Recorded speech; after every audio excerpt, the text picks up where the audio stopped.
Paris, 1789. A restless crowd gathers, hungry, angry, and desperate. Within months, they will storm one of the most infamous fortresses in history, the Bastille, and in doing so, they will ignite one of the most radical revolutions the world has ever seen. This is the story of the French Revolution, how a kingdom of kings turned into a republic of citizens, how ideals of liberty, equality, and fraternity shook the foundations of Europe, and how chaos, bloodshed, and ambition reshaped France forever. To understand why the revolution erupted, we first need to understand what France was like before it. France in the late 18th century was ruled by the Ancien Regime, the Old Order. Society was divided into three estates. The first estate, the clergy, powerful and privileged.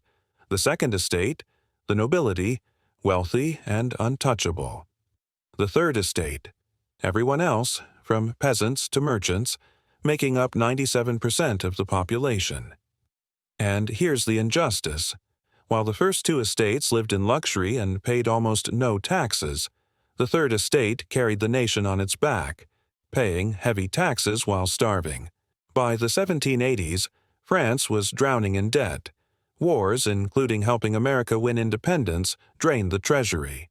King Louis XVI was indecisive, Queen Marie Antoinette was seen as extravagant, and bread prices soared.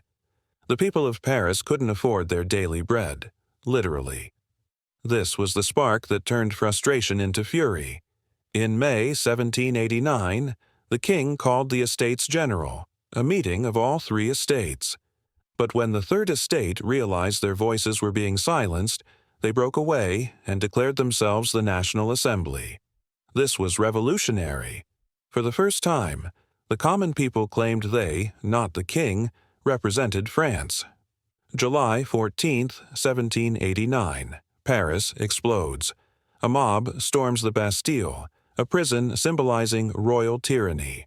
Though only a handful of prisoners were freed, the event became the revolution's defining moment.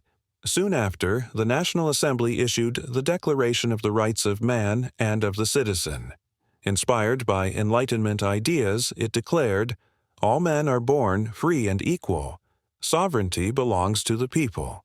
Citizens have the right to liberty, property, and resistance to oppression." It was a thunderclap across Europe. But revolutions are rarely neat. By 1791, the king tried to flee but was caught, shattering the image of him as a father to the nation. In 1792, France declared war on Austria and Prussia, fearing invasion. But war only deepened the crisis. The people of Paris grew convinced the king was a traitor. By August, an angry mob stormed the Tuileries Palace. The monarchy was suspended. France declared itself a republic. And in January 1793, Louis XVI faced the guillotine. The king was dead. The revolution was now irreversible. With the monarchy gone, France should have found peace. Instead, chaos took over. Enter Maximilien Robespierre and the Committee of Public Safety. Their mission? To protect the revolution from enemies, both foreign and domestic. But paranoia ruled the day.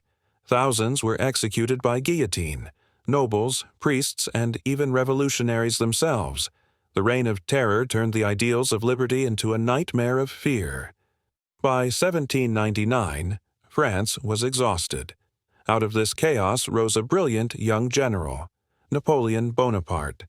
Promising stability and glory, he staged a coup and seized power. The revolution that began with calls for liberty ended with the rise of an emperor. But Napoleon would spread revolutionary ideals across Europe, even as he crowned himself in glory. The French Revolution was messy, violent, and contradictory. It gave the world ideals of freedom, democracy, and equality, while drowning itself in blood. And yet, its legacy endures. Every time people rise up against injustice, when they demand liberty and equality, echoes of 1789 can still be heard. This was the French Revolution, the revolution that changed the world.